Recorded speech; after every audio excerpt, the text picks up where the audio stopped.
Alright guys, welcome back to another House of Devlin video. I am Big Al Devlin, and this video is actually an interesting video where I'll be discussing with you some very personal things that happened.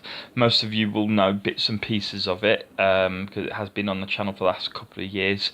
But I will be discussing to you the path that I took to becoming a Nordic pagan. Okay, I am a practitioner of Nordic paganism.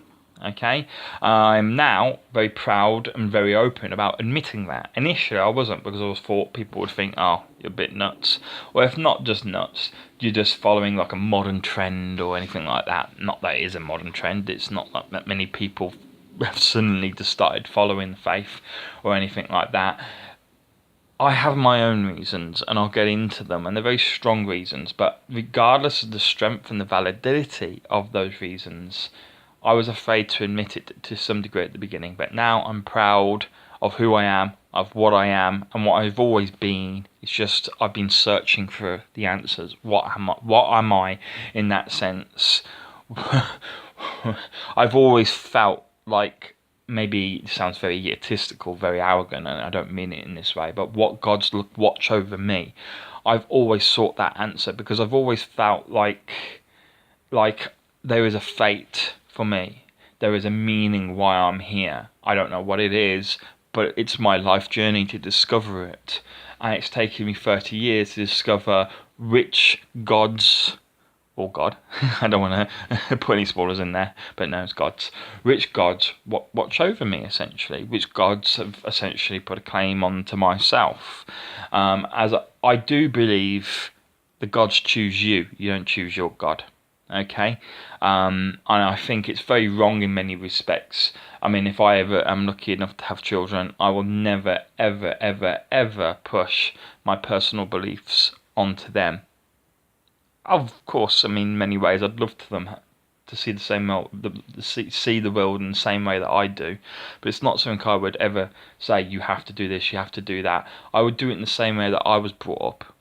The way I was brought up was, I was told, believe whatever you believe. Whatever you want to believe. If you're an atheist, believe in atheism. Well, no, you can't believe in atheism. Just have no faith. Just believe that, when you die, and that's it. There are no gods. There are no afterlives. For a mass majority of my life, I was, I suppose, an atheist. I didn't really feel like an atheist because, as I say, I felt like there was something else behind me. It's just I was lost. I didn't know what I believed in at the time. And the only way I could really sort of see the world, if I couldn't find what I was looking for, that there would be nothingness. It was either I would find what I'm looking for, or there would be nothing. Okay, to me, that's how it felt. Now, obviously, I grew up in a household where my father was an atheist but had been raised a Catholic, and so knew very much the way of Catholicism. My mother was a Methodist, Welsh Methodist, which is a form of Christianity, a form of Protestant Christianity. Okay, and she is a practicing Christian. Okay. Whereas my father, as I say, is an all-out atheist. But despite living within a household where religion was there to some degree, in a minor degree at least anyway, I remember I had a talk with my father when I was very young, or my father had a talk with me, saying, son, you believe whatever you believe in. If you want to be a Christian, good on you. I'll drive you to church every Sunday if that's what you want, and I'll take you there, and you can learn the Bible, and you can do whatever. If you truly believe in the Christian God, I will drive you to that church, the nearest church. Okay? If you believe in this, I'll take you there. If you believe in that, you choose what you believe in. It's your choice, and it's not for your parents, me and her, and your mom in this case, to make that decision for you. And I would do the same if I ever had a child. I would definitely allow them to choose their religion. And not early on. It's not like there's a deadline to it. It's taken me 30 years to discover my religion. It's taken me a long time to discover my faith. Okay, 30 years, well, 29 years. I'm 29 when I realised what was going on. But for me, as I say, that's the way I believe it to be. Now, how did I then find myself stumbling along the path of Nordic paganism? Well, first of all, I have a very strong family heritage within Celtic and Nordic society. That is to say, I can trace my family lines on both sides for the last 1,000 years on my dad's side, literally every generation back to King Niall, who's the High King of Ireland. And, you know, he himself, if you look in the annals of Irish history and everything like this, if you go back, was suspected to have come from Viking background. Vikings who settled in Ireland. And my clan, the Devlin clan, if you wish, are a family that come from, their first of their name was Owen, so Owen Devlin was the first of their name, and he was the grandson of King Niall, and he came from the first legitimate son of King Niall. So I can trace the family line of my own personal family back over 1,000 years. On my mother's side, can't quite do the same, but it's all Welsh, and Wales is known to be a Celtic country in many respects. We can go as far as we go back. Everyone's from Wales, so sooner or later they would have been Celtic. Okay, if they were there, obviously about 1,000 years ago. Okay, now as a result of that, I've always, as a child, had a fascination for the Vikings and for the Celts and things like this, because they are my forefathers. If it's in your blood, I believe you're always going to have a natural passion for something. And I would often, read history books, for kids and stuff, storybooks and stuff, telling me about the Vikings, telling me about the Celts, horrible histories and all that kind of stuff, right? And other texts on top of that. But there were some of the ones that I can remember off the top of my head. And it was interesting to learn about your people. At that point, I didn't have a personal connection with their faith because it was never really discussed in those books. They were too simple. But as I got older, obviously, I started questioning, is there an afterlife? Is there more to simply us and this world? Are there gods? Is there fate? So on and so forth. And the only thing that I could find throughout my entire life, since I was as young as I can remember to right up to now, the only thing I've ever believed in 100% with no reasoning behind it, just simply have that belief, that faith that you need to have to believe in something, that blind faith if you wish, is fate. I believe in fate. I always have done. I believe everything happens for a reason, and I believe that whatever happens has been preordained. And that is a major part. I mean, when I say major, I mean it is literally pretty much the entirety, if anything else, of the premise, or the backbone, the spine, if you wish, of Nordic paganism. Now, I didn't know that at the time, but I still believed in fate. Now, 2 years ago, I was involved in a very severe car crash. I saw a truck coming from behind us on the motorway, and I was stationary in traffic. Ahead of me was an articulated lorry, and I saw in my central mirror this truck hurtling towards us at mighty old speed. He hit us at 52 miles per hour, I think it was. And I knew that I was going to die. When I saw this truck come in, I realised I didn't have enough time to get out of the way. I tried. I checked my side mirror, saw that the first lane was full of traffic, because as I say, we were sat in traffic. I looked to the right, and luckily there was no one there, and there was no one coming. So as soon as I saw that it was free, I yanked on that steering wheel and pulled us to the right. Now, we were still hit, but my actions that day saved the life of myself and the life of my girlfriend. And that's been stated by the police. They came in the same day of the crash and said, "You are a hero. If you hadn't done what you'd done, you would be dead. You'd be crushed or decapitated or whatever in between the lorry that hit you from behind and the lorry in front. A little car ain't gonna survive that." And you should have seen the car anyway. I mean, the amount of damage we took was amazing. And the fact that I walked out of that car with, yes, bruises and scratches, and I did have injuries. Back of my head was cut open completely. My right thumb, I couldn't move it at the time. I thought I'd broken it, but it seems that it's just paralysed. I can't move my right thumb. There were in certain directions, and other injuries like that. My girlfriend, who was in the car, took even more injuries, but that's obviously about her, and I'm going to talk about that because, you know, that's her private business. But I walked out of that car with the aid of a civilian. Ultimately, especially compared to my girlfriend, who you know, as I say, is deaf, in a wheelchair, all, you know, basically it'd be easier to tick what bone she didn't get broken. Yeah. And I was there, and I walked out as if, you know, ultimately as harmed as little as one could be for such a crash. It was a miracle that I walked out that crash as intact as I did. Okay. Now, part of that was the fact that physically I'm very physical. You know, I've always done rough contact sports my entire life. Rugby, boxing, martial arts, so on and so forth. My bones are strong. I'm used to pain. I'm used to getting hit.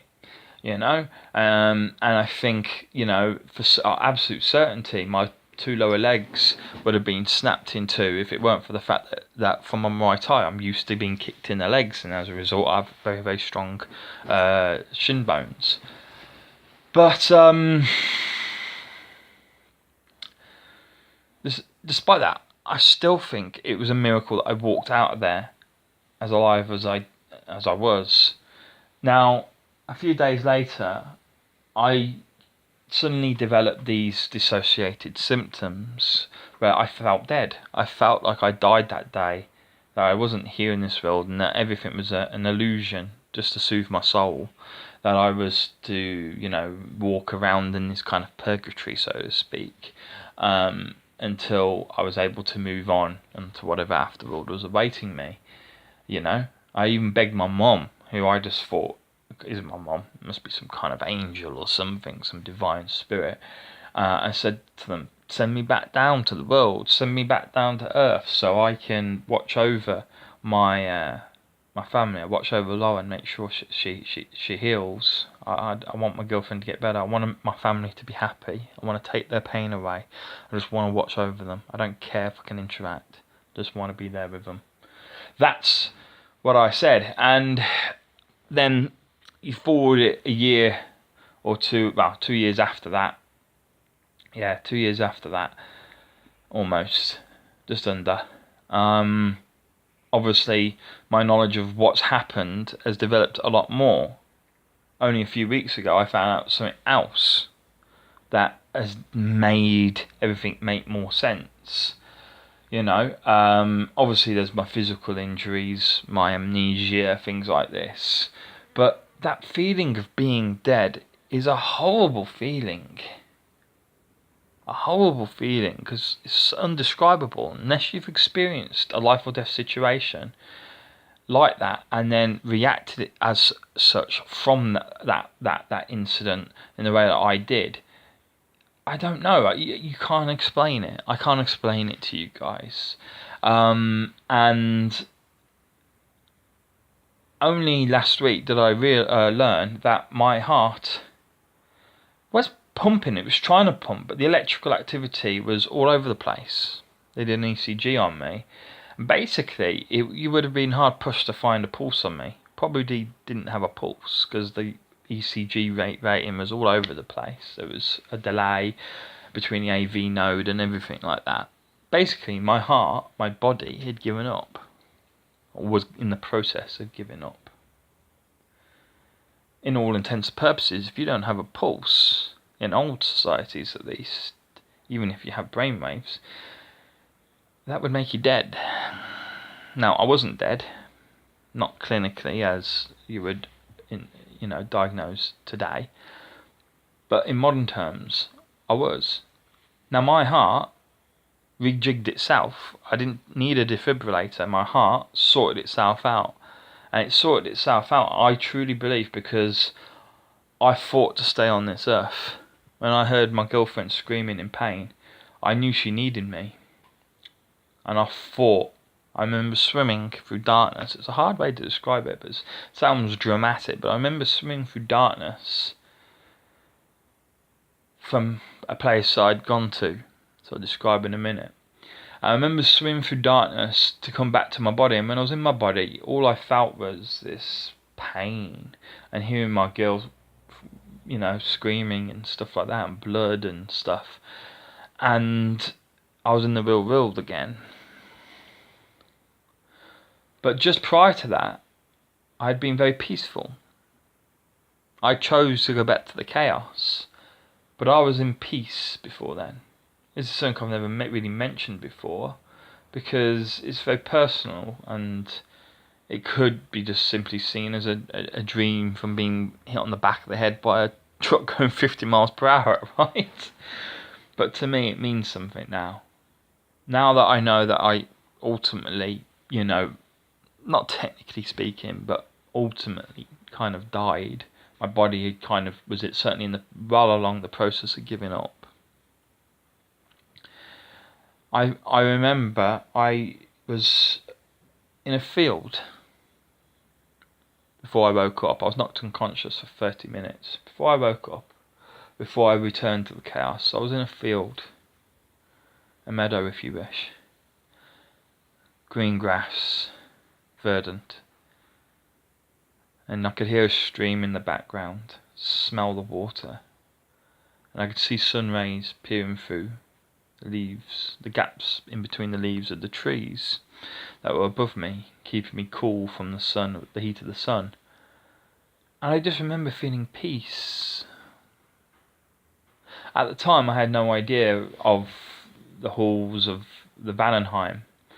When a Viking dies, he goes to either Valhalla or he goes to Folkvangir, according to, if that he dies bravely. Now, I died trying to save myself and my girlfriend. Or died, so to speak, trying to save my girlfriend.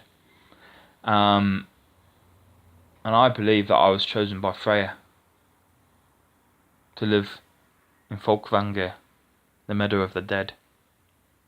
I saw it, and it was so peaceful. And it's from then, really, since just before then, but after the crash, that my eyes had opened. I knew when I walked out that car, there was something more than just luck, if you wish, that had got me out that car as intact as I did. If I came out, missing a leg or something like that, maybe I wouldn't have been thinking along these lines. The fact that I came out literally almost, with 4 limbs basically, let's put it that way, and just a few injuries that have still continued, but are made much more functional than what you'd expect for someone getting hit in such a way. I just had to accept that there was my belief in fate was correct, and it made sense immediately. I can't explain how, that it was the Nordic gods, were gods of my ancestors, my father and my father's father's father, whatever, their faith, their belief, their gods, they were watching over me. Perhaps it was one of my ancestors who saved me or helped save myself that day. I don't know. Or perhaps I was destined to die that day, but through sheer will, because I wanted to be with my girlfriend so much. I stayed on this earth, and I'm now a dream walker, as Celtic God has described in one of his videos, which I'm going to go watch now and do a video in response to it. But a dream walker, a man who has escaped fate. Maybe I no longer am ruled by fate, we'll see. But that is how I came to the Nordic faith. It was a life and death situation where literally, despite the most logical scientific mind you could ever imagine, I find myself going, that can't happen. That's impossible. Something else needs to have happened for me to still be alive, to still be here, and to still have, well, I suppose 9 fingers, I suppose 9.5 working fingers, and 10 working toes. Okay? There has to be something. There has to be.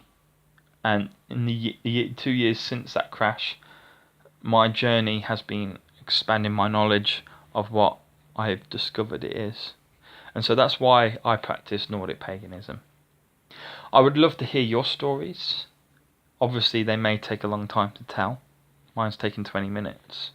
But feel free to write them in the comments section, or do a video of your own and link it here. I'm more than happy, as long as it's relevant to what we're talking about. I want to develop this community as best as possible. But that's why I practice Nordic paganism. And my faith is unbendable. Enough of that, guys. I hope you find at least there's logic behind where I've gone. You know, you could say it's a bit of a big jump going from sort of semi-atheism or atheism looking for an answer to suddenly finding an answer and saying it's this. Well, why the Nordic gods? It's just what I felt in my heart and in my mind, everything in my body, and it was that moment where I perhaps was dead or was dying. I found myself in, as I found later on, what is a description essentially of one of the Viking afterlives. Anyway, guys, it's food for thought. See you soon.